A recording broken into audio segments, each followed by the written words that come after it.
हाँ जी, sorry disconnection होगी। चलें जी, बैतलहम का मतलब है रोटी का घर, ठीक है। सो बैतलहम का मतलब है रोटी का घर। और बैतलहम का जो शहर है, जब अभी क्रिसमस आने वाला है, दोबारा से वही कहानियाँ सुनना शुरू हो जाएंगे, ठीक है, बैतलहम के बारे में। सो बैतलहम वो जगह है जहाँ पर यीशु मसीह की भी पैदाइश हुई, और इसका जिक्र आपको मत्ती की इंजील 2 बाब उसकी पहली आयत में मिलेगा, ठीक है। एक और पॉइंट लिख लें बैतलहम के ताल्लुक से। बैतलहम जो है, इस शहर को दाऊद का शहर भी कहा गया। आए बैतलहम तू दाऊद का जो शहर है, ठीक है। सो ये दाऊद के शहर से भी जो है इसको मंसूब किया जाता है। अब यहाँ पर आगे देखें। सो यहूदा के बैतलहम का एक मर्द अपनी बीवी और 2 बेटों को लेकर चला। अब ये ख़ानदान जो अभी उस वक्त बैतलहम में है, जिसका मतलब है रोटी का घर, ठीक है। बैतलहम का क्या मतलब है? रोटी का घर। उस रोटी के घर को छोड़कर वो किधर गए हैं? मुआब के मुल्क में जाकर बसे। ये पूरे का पूरा ख़ानदान रोटी के घर को छोड़ के कहाँ पर गए हैं? ये चले गए हैं जनाब जी मुआब के तरफ, ठीक है। अब मुआब के बारे में देखें तो मुआब का मुल्क जो है, ठीक है, अगर आप पैदाइश की किताब 19वां बाब उसकी 30वीं आयत से 38वीं आयत का मुताला करो, पैदाइश 19वां बाब उसकी 30 से 38वीं आयत, सो वहाँ पर आपको एक शख्स जिसका नाम मुआब है आपको ज़िक्र मिलेगा। पैदाइश की किताब 19वां बाब उसकी 30वीं आयत से 38वीं आयत तक आपको एक शख्स है जिसका नाम है मुआब, जो कि अब्राहम के भतीजे लूत की औलाद था, ठीक है। अब्राहम का जो भतीजा है लूत, ठीक है, उसकी औलाद था जिसका नाम था मुआब, ठीक है। सो मुआब की औलाद आगे मुआबी कहलाई। ये बाद में खुदा से जो है ये दूर हो गए, ये खुदा से दूर हो गए हैं।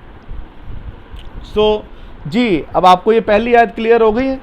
सो पहली आयत आपने देख लिया। और उन्हीं अयाम में जब काजी इंसाफ किया करते थे, ऐसा हुआ कि उस सरजमीन में काल पड़ा और यहूदा के बैतलहम का एक मर्द अपनी बीवी और 2 बेटों को लेकर चला कि मुआब के मुल्क में जाकर बसे। जी जी,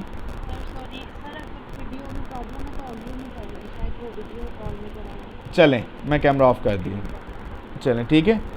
सो इस आगे दूसरी आयत में जब आप देखते हैं, दूसरी आयत में लिखा है, जरा पढ़िएगा, आप पढ़ें दूसरी आयत। उस मर्द का नाम अली मलिक, ठीक है, अली मलिक, ठीक है। अली मलिक, और उसकी बीवी का नाम नोमी था, और उसके दोनों बेटों का नाम महलून और कलयून कलयून था। ये यहूदा के बैतलहम के इफराती थे, सो वो मुआब के मुल्क में आकर रहने लगे।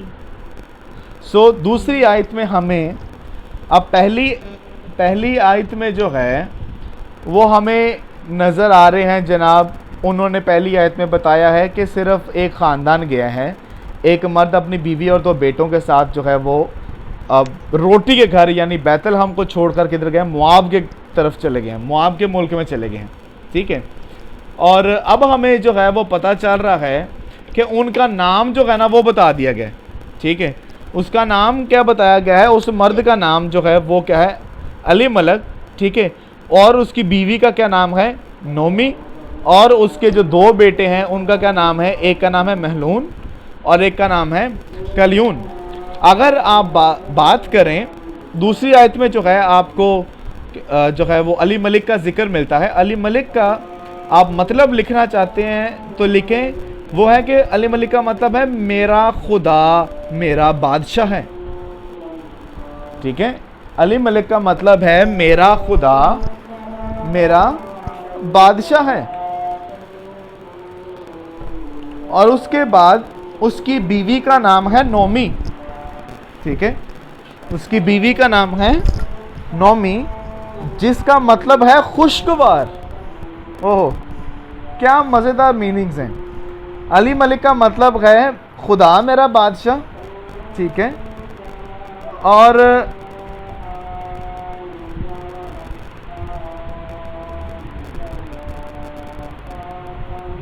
हेलो, जी जी, आवाज़ आ रही है आपको मेरी? जी जी जी सर। जी जी सर आ रही है सर। नौमी का मतलब? जी। और फिर नौमी का जो मतलब है, नौमी का मतलब है खुशगवार, ठीक है। अब उसके दो बेटे थे, ठीक है। बेटों का नाम क्या है? महलून और कलियून।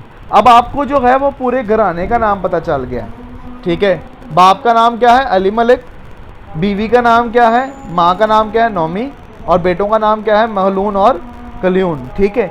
ये बैतलहम के इफराती थे, ठीक है। अब अफराती से क्या मुराद है? इफरात बैतलहम का कदीम नाम है एक्चुअली, ठीक है। ये अफरात का जो अफरात नाम है, ये बैतलहम का जो है ये कदीम नाम है, जहाँ राखल को जो है वो दफन किया गया था, ठीक है। राखल कौन थी? कोई आइडिया है आपको राखल कौन है?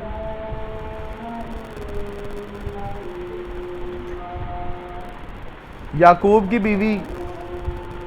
हाँ इंग्लिश में कहूँ तो रेचल। आजकल रेचल वैसे बहुत छाई हुई हैं, ठीक है। सो राखल जो है, इसको अफराता में जो है, इफरात में जो है वो वहाँ पर इसको दफन किया गया था। सो अब हम देखें यहाँ पर, वहाँ पर लिखा है कि वो बैतलहम को छोड़कर ये लोग कहाँ पर गए? मुआब में रहने लगे, ठीक है। अबरानी ज़बान में जो लफ्ज़ रहने के लिए इस्तेमाल किया गया है, उसका मतलब है क़याम करना, ठीक है, या कायम रहना, या कायम रहे, और तसलसल के साथ रहने को जो है वो पेश किया जाता है। अबरानी जो लफ्ज़ इसके लिए जो है ना रहने लगे से है, वो है कायम रहना, तसलसल के साथ जो है वो रहने को जो है वो ये पेश किया जाता है। अब आप यहाँ पे देखें, अली मलिक के दिल में जो है ये ख्याल आया है कि बैतलहम में जो रोटी का घर है वहाँ पर काल आया है, और अली मलिक ने क्या किया है? अपनी सोच घोड़ों को चलाते हुए उसने क्या फ़ैसला किया है? उसने ये फ़ैसला किया है कि जनाब वो उस शहर को छोड़ दे, ठीक है। अब अगर तो आप देखें तो अगर अली मलिक अपने ख़ानदान की, ठीक है, बका के लिए जो है उसके उस हिसाब से देखें, अगर कि वो अपने ख़ानदान को अगर वो मद्देनज़र रखे, तो उस हिसाब से उसने बड़ा अच्छा फ़ैसला किया है। लेकिन दर हकीकत ये कादर मुतलक खुदा की परवरदिगारी पर बेतकादी का खुला इजहार है कि नहीं? हमें यही नज़र आ रहा है ना, ठीक है। आप खुदा पर ट्रस्ट नहीं कर रहे, you are not trusting your God जो आपका प्रोवाइडर है, ठीक है। सो ये खुला इजहार हमें यहाँ पे नज़र आता है। हालांकि खुदा ख़ानदान के सरबराह का नाम क्या है? अली मलिक, ठीक है। अली मलिक का मतलब क्या है? कि मेरा खुदा बादशाह है, ठीक है। लेकिन उसका ये जो फ़ैसला है वो बुज़दली वाला फ़ैसला है। दर हकीकत उसका नाम का मतलब तो यही है, मेरा खुदा मेरा बादशाह है, लेकिन उसने अपनी ज़िंदगी में अपने खुदा को अपने बादशाह के तौर पर तस्लीम ना किया था, और इसी वजह से उसने घबरा कर ये एक गलत फ़ैसला कर दिया कि वो रोटी के घर को छोड़कर मुआब के मुल्क में वो चला गया। अगर हम देखें तो बहुत से लोगों को आज ऐसी तकलीफ़ों का सामना करना पड़ता है। दाऊद भी अक्सर औक़ात इन्हीं हालात से जब गुज़र आता ना, ज़बूर 55 उसकी 6 आयत में कहता है, काश के कबूतर की तरह मेरे पर होते तो मैं उड़ जाता और आराम पाता। जब आप खुदा पर अपने दुखों में, अपनी ज़िंदगी में ट्रस्ट नहीं करते, आप उन हालात से, मसाइल से घबरा जाते हैं। दाऊद भी घबरा के क्या कह रहा है कि काश के कबूतर की तरह मेरे पर होते तो मैं उड़ जाता और आराम पाता। तो यहाँ पर हमें नज़र आता है, अगर हम इसको मसीह के साथ तशबीह दें, आज के हमारे ईमानदारों के साथ अगर मैं इसको कनेक्ट करूँ, तो आज बहुत से लोग ज़िंदगी की रोटी यानी यीशु मसीह को छोड़कर आर्जी पनाहगाह की तलाश में चले जाते हैं, जहाँ पे उनको सुकून मिल सके। वो ये भूल जाते हैं कि ये साया 40वें बाब उसकी 31वीं आयत में क्या वादा उनके लिए लिखा है। यह हवाला नोट कर लें, ये साया 40वां बाब उसकी 31वीं आयत। उसमें खुदावंद का अजीम वादा लिखा है कि खुदावंद का इंतज़ार करने वाले असर नौ ज़ोर हासिल करेंगे। हालेलुया। खुदा का जो इंतज़ार करता है, जो उसके परफेक्ट प्लान का इंतज़ार करता है, उसकी परफेक्ट टाइमिंग का पर इन्हिसार करता है, वो ज़ोरावर होंगे, वो जो है वो गिर भी जाएंगे तो खुदावंद का फजल उन्हें उठा खड़ा करेगा। आमीन। हमारे दुखों में जो फराहमी हमें देता है वो हमारा खुदावंद यीशु है, और खुदावंद यीशु भी ये चाहता है कि अगर आजमाइश भी आ जाए आप उसका पल्ला ना छोड़ें। आमीन। आप उसको ना छोड़ें, और जो उसका दामन नहीं छोड़ता वो यकीनन जो है वो सरफराजी पाता है। जैसे कि पतरस के ख़त में भी लिखा है कि उसके दाहिने हाथ फरोतनी से रहने वालों को वो क्या करता है, वो वक्त पर सरफराज करता है। आमीन। सो खुदावंद वक्त पर सरफराज करने की कुदरत रखता है। चलें जी, अगर आगे आप ज़रा देखें, ज़रा तीसरी आयत पढ़िएगा।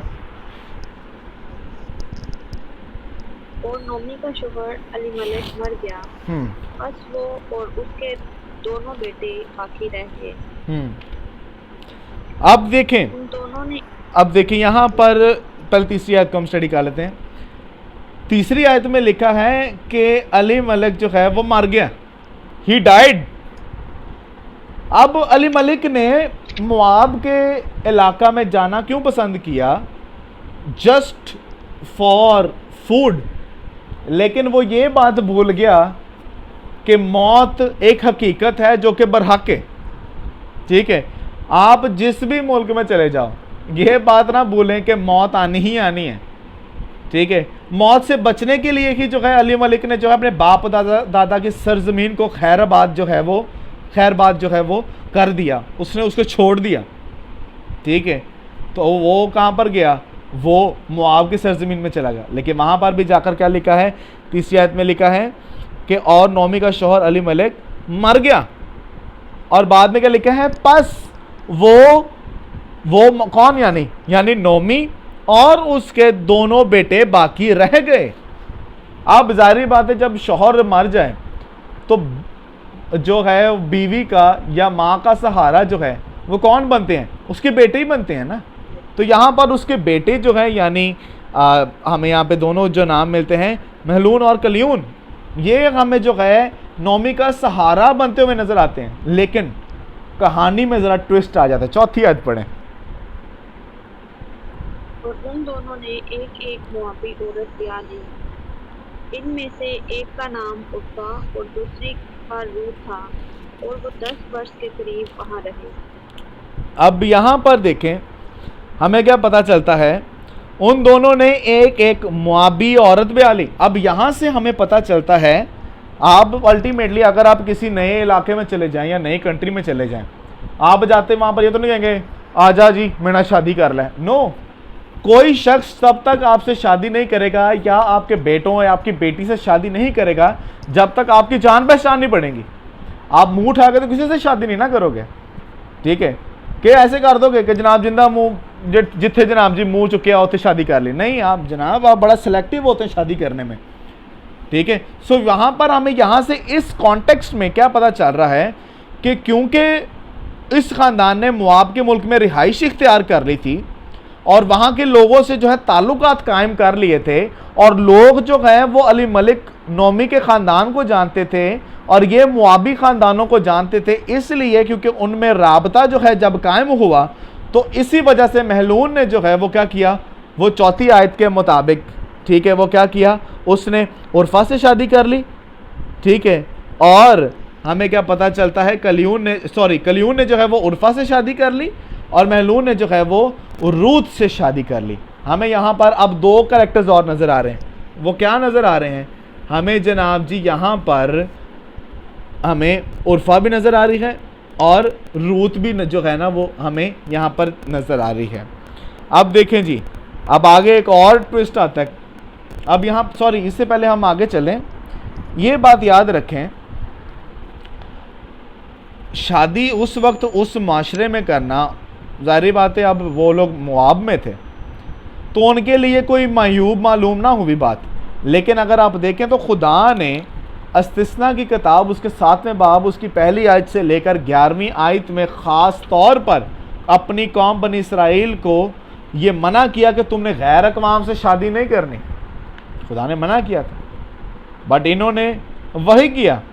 अब इनको जो है हमें अब कॉन्सिक्वेंस देखते हैं, कॉन्सिक्वेंस अब शादी करने का क्या मिला है, ज़रा पढ़िएगा 5वीं आयत। और महलून और केलून दोनों मर गए, सो वो औरत अपने दोनों बेटों और खामन से छूट गई। अब यहाँ पे एक नया ट्विस्ट आ गया, वाह। वो क्या है कि महलून और कलियून दोनों मर गए। ओ हो, यानी मैं कभी कभार सोचता हूँ कि नौमी पर बीती क्या होगी कि अभी उसका शौहर मरा और जनाब उसके बेटों ने अभी शादी की है, अभी तो औलाद भी नहीं है। यहाँ पर तो औलाद का जिक्र भी नहीं है कि उर्फा से इतने बेटे पैदा हुए या रूत से इतने पैदा हुए बच्चे। यहाँ पर सिर्फ लिखा शादी हुई, उन्होंने ब्याह ली। अभी ब्याह कर लेकर आए हैं तो क्या हुआ है, महलून और कलियून दोनों मर गए। नया ट्विस्ट आ गया, ठीक है। सो वो औरत अपने दोनों बेटों और खावन से छुटकी से क्या मुराद है कि उनसे जुदा हो गई। ये खानदान जो रोटी के घर को, जो बैतलहम में रहते थे, जो बैतलहम के अफराती थे, ठीक है, बैतलहम के अफराती थे, ये ख़ानदान काल की वजह से रोटी के घर को छोड़कर मुआब के घर में आई। गैर नौमी का मतलब है खुशगवार, लेकिन क्योंकि इसने खुदा पर भरोसा ना किया, इसने खुदा पर ट्रस्ट ना किया, so what is she facing now, वो खुशगवारी से दिलसोजी, दिल गिरफ्तगी की आलम में चले गई है, ठीक है। तो यहाँ पर छूट जाना से मुराद ये है अलग हो जाना, अलहदा हो जाना। तो यहाँ पर हमें ये एक नई चीज़ सीखने को मिलती है कि जो भी हो मौत बरहक है, और खुदा जो है, अगर हम ओल्ड टेस्टमेंट टाइम्स को देखें तो खुदा का सज़ा देने का जो सर फहरिस्त जो स्टाइल था वो क्या था, किसी भी सरजमीन पर या मुल्क में काल को वो बेच दिया करता था। आमीन। सो आज के लिए जो है ये फर्स्ट 5 वर्सेस ही काफ़ी हैं जी।